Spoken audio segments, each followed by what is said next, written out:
Last week, we jumped into the revelation of John, and we talked about how the revelation of John it's a vision that John received.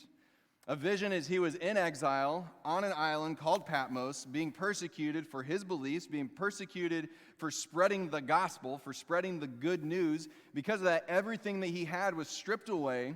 He was sent off by himself, not on an island vacation, but on an island in exile. And while he was there, Jesus came and visited him in a way that I understand makes many of us uncomfortable, because we don't like to think about having dreams and visions in 2023, at least in our branch of, one of those 30,000 denominations that there are of the unified church.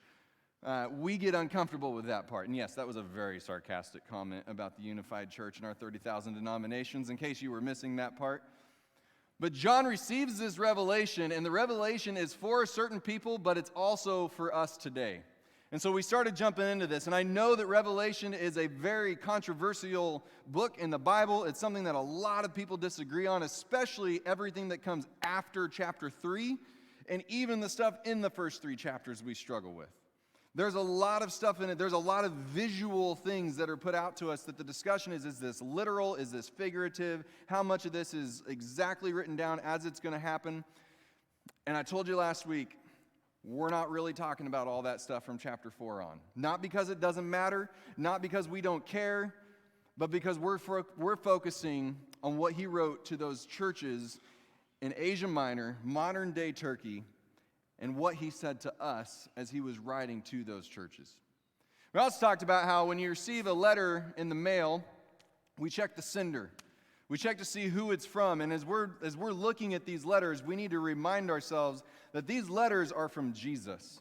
These letters are written down by John. John received the vision. Jesus told him to send it off to the churches, but the words themselves are from Jesus, and they are correction, they are encouragement, they are a way for us to sift our faith and to sort out our lives and the purpose that is laid before us. They are not just something that was written for people 2,000 years ago. They are written for us today, and they are written from Jesus in a very serious manner. We talked about this last week. We often, when we think about Jesus, we might not want to admit it, but many times we think of Jesus standing in a robe with his long hair, holding a lamb and petting it while he talks to us.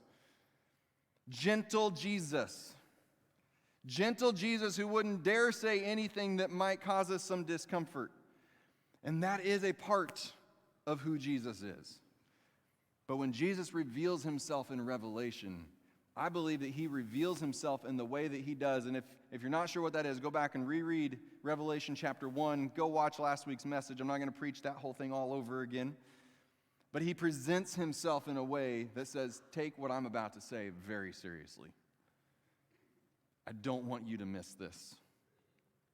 And so as we jump in today, if you want to turn to Revelation chapter 2, as we jump into the first of those 7 letters, we're going to be looking at a church in Ephesus, in the city of Ephesus.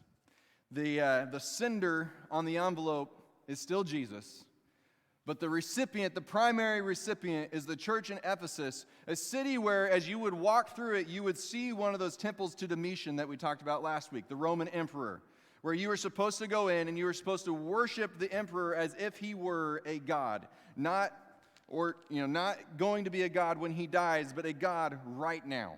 And if you don't do that, you are breaking the law and you will be persecuted for it. As you walk through the church or walk through the city of Ephesus, you would also come across a temple to the goddess Artemis, the goddess of the hunt, the goddess of chastity, the complete and utter opposite of the goddess Aphrodite, who's all about love and all those types of things. Like this god, Artemis, is a fierce god. And you are expected to worship her as well. And if you decide that you are only going to worship the one true God as a Christ follower, you miss out on many of the niceties of life. You miss out on making business deals. You miss out on making friends. You miss out on a lot of conversations that other people are going to have because your belief is that there is only one God who is to be worshiped. And sometimes when you do that, you find yourself exiled on an island in Patmos, or you find yourself strung up to a pole and burned alive. That's how serious this can all get for them. And John is writing this vision, this letter from Jesus to this church in Ephesus, but he's also writing it to us. So this morning, let's keep that in mind as we open up this letter in Revelation chapter 2 and we begin to read what it is that he wrote. In Revelation 2, verse 1, Jesus tells John to write this letter to the angel of the church in Ephesus. This is the message from the one who holds the 7 stars in his right hand, the one who walks among the 7 gold lampstands. And as we read through Revelation chapter 1, we saw that the one who walks among the lampstands is Jesus himself. He's reminding the church in Ephesus, this is coming from the one that you say you follow. This is coming from the leader of the way. This is coming from the one that you suffer persecution for. So pay attention to what this is. I'm writing on the authority of Jesus Christ himself. And as we look at this and we see some of this language in here, we come across this word lampstands. What does a lampstand exist to do? Anybody? Yeah, it exists to give light. From the one who is walking among the 7 lampstands, the 7 churches, the 7 sources of light in these 7 cities. And hang on to that vision of the lampstand because it's going to come up later. A lampstand exists with the sole purpose of giving off light to the darkness all around it. Continuing on in the letter in Revelation 2 and verse 2, he says, I know all the things that you do. I've seen your hard work and your patient endurance. I know you don't tolerate evil people. You have examined the claims of those who say they are apostles but are not. You have discovered they are liars. You have patiently suffered for me without quitting. And we're going to skip ahead to verse 6 because I believe it ties into this part in verses 2 and 3. He says, you hate the evil deeds of the Nicolaitans just as I do. Remember, we said that Jesus, when he's writing these letters to these churches and he's writing these letters to us, that he's offering encouragement as part of this. And these are some incredibly encouraging words that he's giving to this church in Ephesus. I mean, look at some of these. He's telling them that you are a hard-working, sacrificial church. And I see that. I'm not missing it. I want you to know. Now, as a staff, we've talked about this. As a married couple, my wife and I have talked about this. Words of affirmation are not my strength. I don't feel real comfortable receiving them, and I've actually told all of you that before. Like, I get uncomfortable receiving words of affirmation. It's weird. I'm working on it. I get it. But I also have to work on giving words of affirmation because I understand that some people, like they do need to hear those things, and they need to know that we see what they're doing. We see who they are. And Jesus is saying, I see you. I see you, church in Ephesus. I see the hard work that you do. I believe that he would write some of these words to us. He would say, I see the hard work that you do. He also tells them that I see that in persecution you are staying the course. That as things are getting tough, I see that you aren't just running the other way. That you are standing up with your shoulders held high, with your head held high, your shoulders back, and you're not just giving up. And I want you to know that because I know that you're doing that for me, as a follower of me, it isn't going unnoticed. Some of us need to hear that. Some of us, we are standing up in hard times, and we don't feel seen. I don't want you looking for other people to see you doing that, but I want you to hear that Jesus sees you doing that.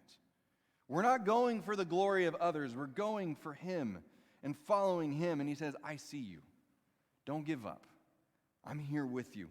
He tells them that I see that you are gatekeepers of the truth. And we just spent several weeks talking about truth and what that is in our world and how we've started to compromise it and how that, we look for so many different sources of it. We can define it so many different ways.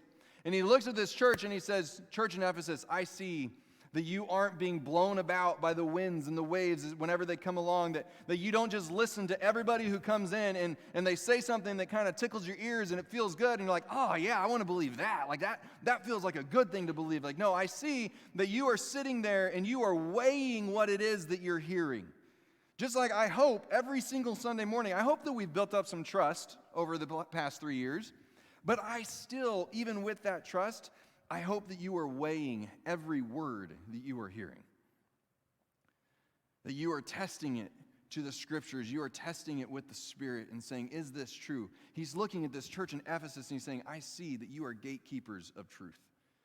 That you aren't just walking away from it because it feels better to go into the temple of Domitian or to reason out why it's okay to walk in and to worship Artemis. You're not trying to make these things all right. You're saying, no, this is not okay. There is one God to be worshiped. I see you, church in Ephesus. This is a church that is giving until it hurts. I think that's one of the beautiful things that I've experienced over the past 3 years from this congregation. Remember, we are the recipients here too, so I'm gonna bring in where we see us. This is a giving church. And I've seen us sometimes give until it hurts. But he's looking at this church and he's saying, you are giving of your time, of your resources. You're giving of your careers until it hurts in order to follow me. What would he say to us when it comes to that? Are we willing to give? And would he write that to us and say, I see you giving until it hurts? I see you being willing to stand up. I see you. There's a need financially, giving financially, but also giving of your time. Also possibly putting your life or your career on the line as a part of following me. He's encouraging the church in Ephesus about all this. We need to read it with the lens of, would he say the same thing to us? And then in verse 6, he mentions that I see you standing up to evil. I see you standing up to the Nicolaitans. And on the Nicolaitans, I realize we read that and it doesn't mean a whole lot. In fact, when we were in Casper, we had the Nicolaitan Museum, which is close to Nicolaitan. It had nothing to do with the Nicolaitans. But we can easily start losing some of this terminology because we didn't live 2,000 years ago. The Nicolaitans were a group of people, to put it delicately, because this is a Sunday morning and we're in church, let's just say they celebrated fornication in any way, shape, or form. Celebrated all kinds of fornication and encouraged everybody else to do it. They encouraged and affirmed any behavior that it is that you wanted to participate in. You be you, you go for it. That was the Nicolaitan way. And he looked at the church in Ephesus and he said, I see that you stand up against that. And that you're not just walking along and being blown by the wind and just saying, you know what, I don't want to offend anybody who might be doing something that they're not supposed to do, so I'm just going to say, hey, it's okay. Anybody can do whatever it is that they want to do. In fact, we kind of encourage you to follow the desires of your heart. We do not live in a world that stands up like Ephesus did. And we see more and more churches that are deciding to go the opposite way of what Ephesus did, to stand up and say, not everything is permissible. Not everything is what God would say he's designed us to be and to do. And it's not easy. It'd be a lot easier to stand up and say, hey, you know what? You be you. You do you. That's so much of an easier message to give. But it abandons people in their hardest times. And he says, look, I see you. I see that you're not doing that. Church, to the best of our ability and to the best of our knowledge, we will be a church that is willing to stand up like the church in Ephesus did and oppose the evil that is around us. Not condemning people, but condemning the evil that is all around us. Hearing those lies of the enemy and calling them out for what they are that we talked about for several weeks heading up to Easter. We will be that church to the best of our ability and to the best of our knowledge. And we will continue to seek God and to have him tell us what it is that we're supposed to do and how we're supposed to say it. So he gives these encouraging words, but then he gets to Revelation chapter 2, verse 4, which again, remember, this was a letter. It wasn't written out in verses. I know you know that, but it's sometimes important to remind ourselves that he didn't write it. Okay, Revelation 2:4. Now I have a new thought coming up. He was just writing this as a letter. But for us, we have it. In Revelation 2:4, he says, but I have this complaint against you. So here's all these things that I love about what you're doing. But I have this complaint. And I know for many of us, if we're talking to somebody and we know that we have like that really difficult conversation, like we'll butter them up with the encouraging words first so that we can drop the bomb on them later on. I've worked with people like that. I've been in a relationship with people like that. That's not what Jesus is doing here. He's not saying, okay, now that I've made you feel good, now I'm going to smack you upside the head with a stick because you're not prepared for it, so I can surprise you with it. He's not flipping the tables here, but he is letting them know, look, there's something big that you're missing here, and I need you to know about it. I need you not to miss this. Remember, take me seriously. You don't love me or each other as you did at first. You have lost your first love. You're doing all these great things, but you're not doing them out of a love for me. And you're not doing them out of a love for each other. In fact, you might be more than anything doing them out of a love to get noticed. It's as if Jesus is writing them and he's telling them, I don't think you're in love with me. In fact, I know you're not in love with me. What you are is in love with looking like you're in love with me. You're in love with other people thinking that you're in love with me. You're in love with other people patting you on the back for doing the things that I've asked you to do. But you're not in love with me. You're not even in love with each other. You're not even doing all of these great things for one another because of your love for one another. You're doing these great things for one another because you love looking like you care about people.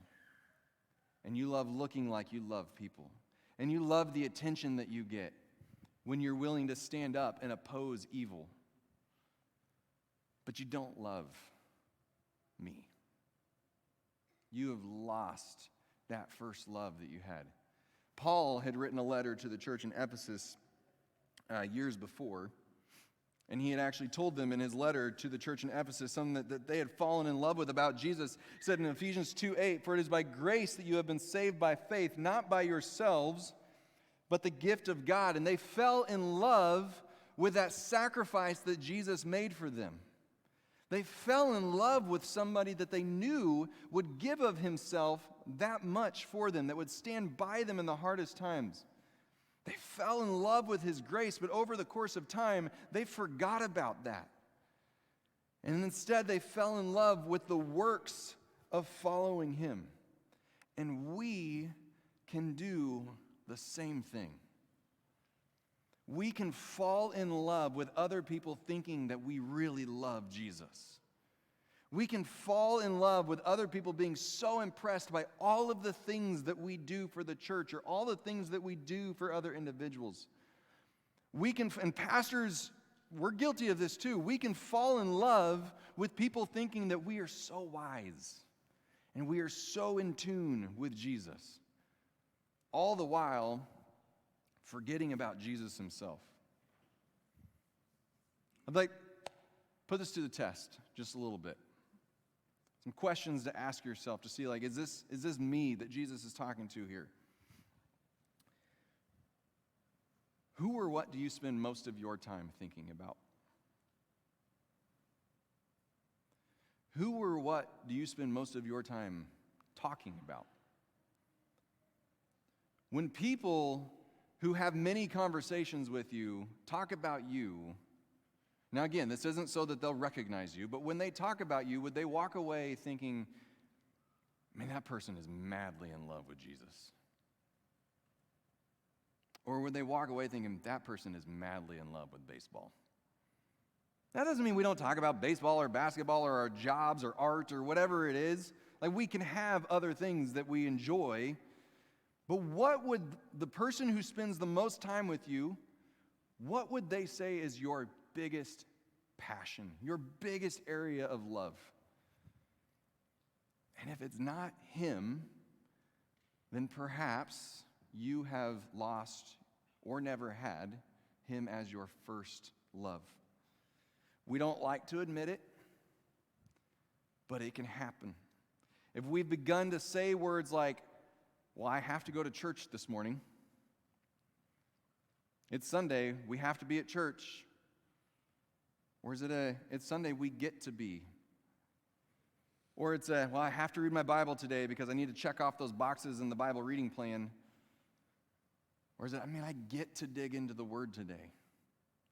Or it's, I have to make sure that I get in my prayer time today, or I get to commune with God today.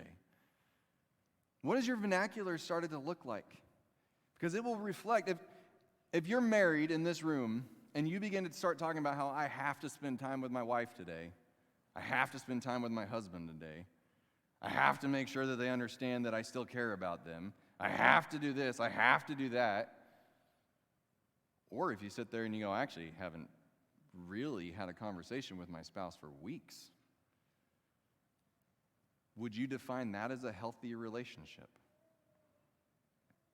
Or is it a relationship that needs some work? A relationship that you need to put a little bit more into? Is there maybe a danger that you're starting to lose some of that first love? I can tell you, I've got a daughter who has a boyfriend. I'm not happy about it, but I've got a daughter who's got a boyfriend. And while she doesn't talk to me a whole lot about him because she's afraid that I'm just going to remind her that I can dig a hole in the backyard pretty quickly, she does talk to her mom about him quite a bit. And actually, her mom and his mom talk to each other quite a bit about the two of them. Like, it's crazy.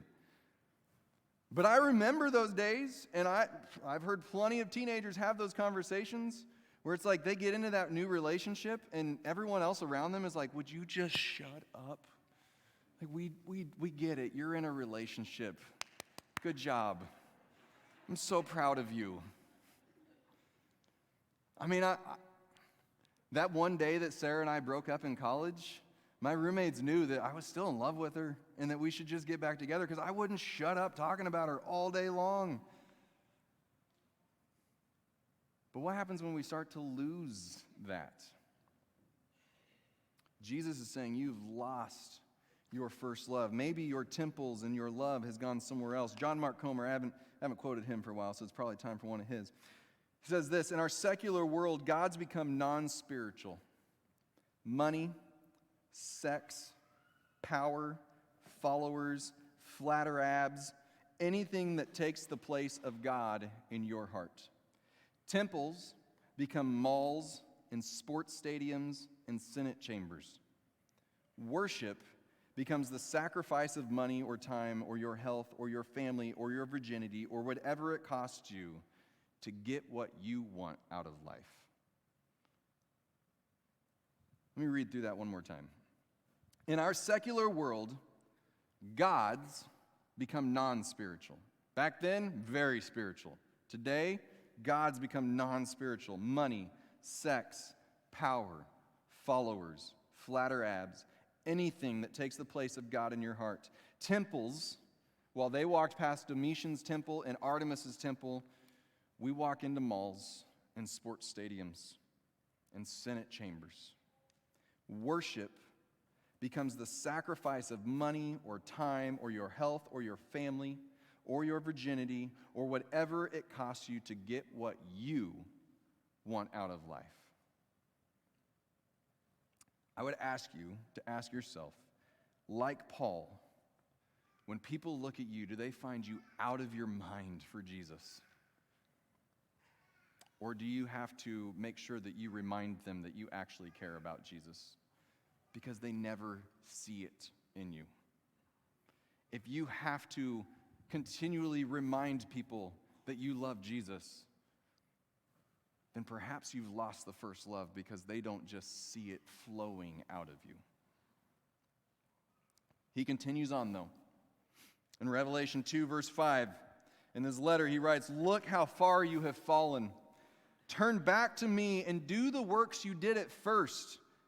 If you don't repent," listen closely to this, If you don't repent, I will come and remove your lampstands from its place among the churches.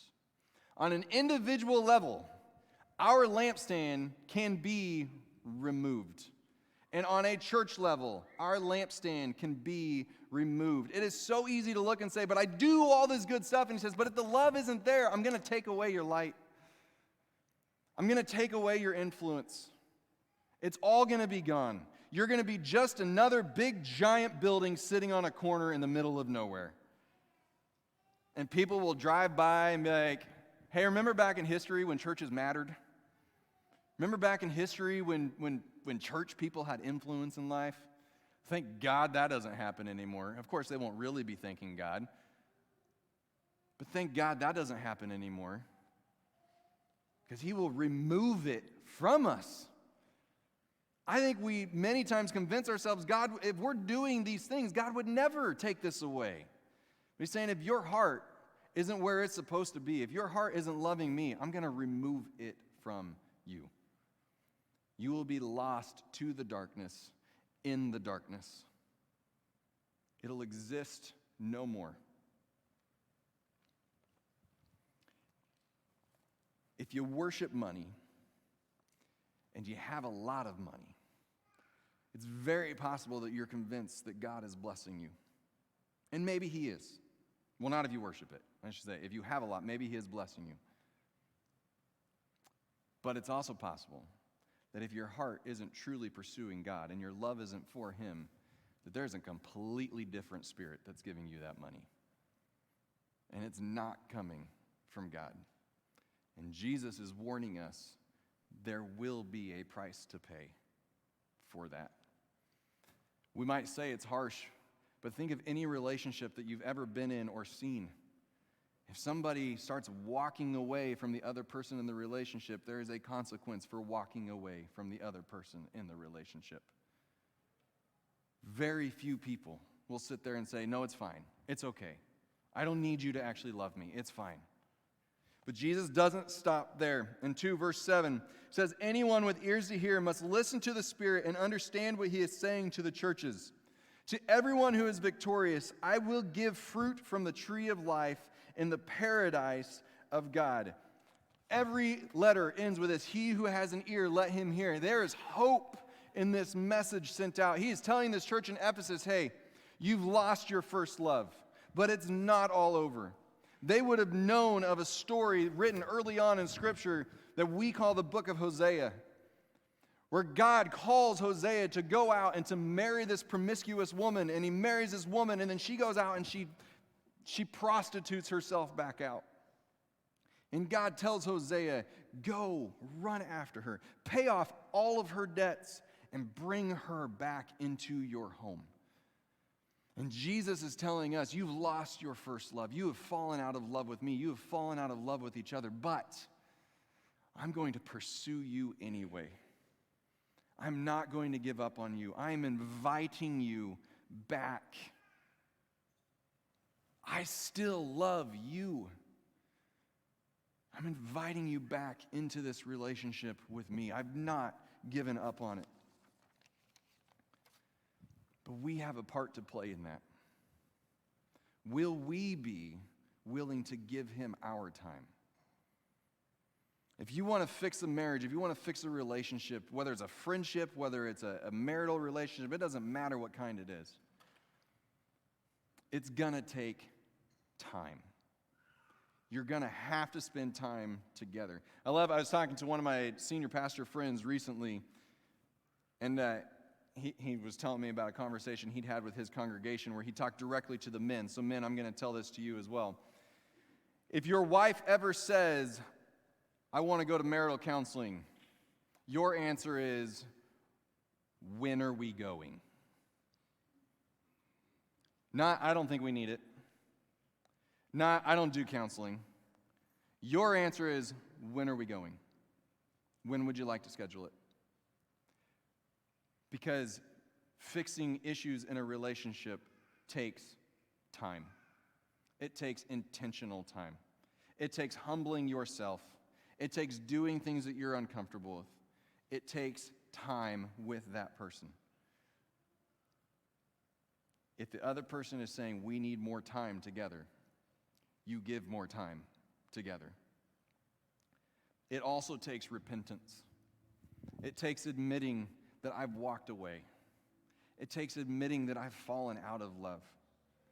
And I think that's, as I read through Revelation chapter 2, in this letter to the church in Ephesus, one of the greatest temptations for me is to be like, man, I hope other churches pay attention to this. Or man, I really hope that the people in the congregation, as I teach on this, I hope they catch this. And I have to stop and look in my heart and say, God, I've walked away some. Not completely. God, that love, that fire isn't burning quite as strong as it has been at other points in my life. And I need to confess that to you. I need to confess that to you. That there are moments that, yes, even as a pastor, that love isn't burning quite as strong. And chances are, if you're really paying attention, you can see it. You can see it in a pastor when the love isn't burning quite as strong as it once was. And in those moments, I need to take these words seriously. Church, we all need to take these words seriously. Jesus got their attention by saying, for anyone who has ears to hear, let them hear this. And in the character of God, going all the way back to Exodus chapter 34 and verse 6, when God described himself as compassionate and full of mercy, slow to anger, abounding in faithfulness and truth. In his character that he's always had, he gives us encouragement, he gives us correction, and he offers us forgiveness. He invites us back with him. In Revelation chapter 2, in a letter that was written 2,000 years ago to a church in Ephesus that was standing up under persecution, that was giving until it hurt, that was being the truth keepers, the gatekeepers of truth, opposing evil, but had lost its love, he said, I invite you back. I haven't given up on you. And to the church on this corner of DeBoard Road in Monroe City, he says, for any who have walked away, and for you as a church, in the ways that you've lost your love, in the ways that you're being a gatekeeper of truth but forgot about love, in the ways that you oppose evil but forgot about love, in the ways that you serve others but have forgotten about love, I still love you, and I invite you back. So this morning, I don't invite you for anything, but Jesus invites you back. If you're here this morning and you're saying, I've lost that first love, this is a great time to repent of that. This is a great time to say, I'm going to spend more time with him. Remember, these words are not for the world at large. These words are for the church. These words are reminding us that we need to stay in love with him. That he loves us, and we need to love him back. It's not so that we can go to dinner today and tell our waiter how they need to love Jesus, although we should do that, or we should show that, but it's so we would remember our first love for Jesus. So this morning, if you would admit that that's not you, these altars are for you. And if you would just sit there and say, I don't think that's me, but I don't want that to become me, these altars are for you. This is you, and this is him, and this is us, and this is him. Will we love him? Will we allow his Spirit to invade us and to lead our lives?